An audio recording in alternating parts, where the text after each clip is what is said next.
getting ready to go ahead and put our roast into the oven. We've already seasoned it with plenty of garlic, lemon, lime, and bitter oranges, and some Cuban seasoning.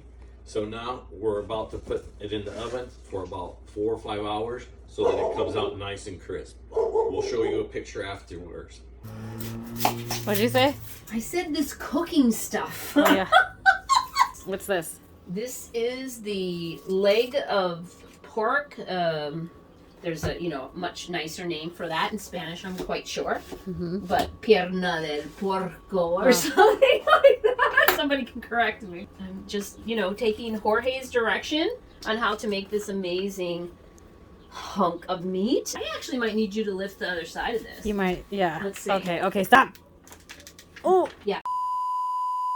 Alright, okay. So I think what we just need to do is we both need to grab it from like here, and then...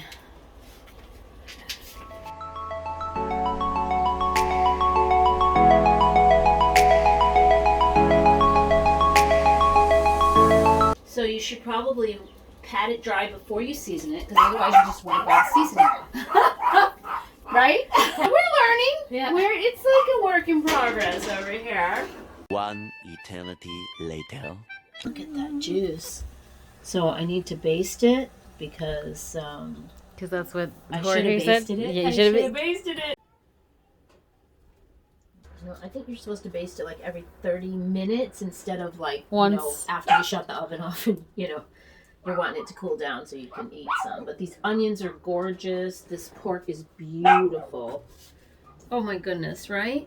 Look at these beautiful onions here.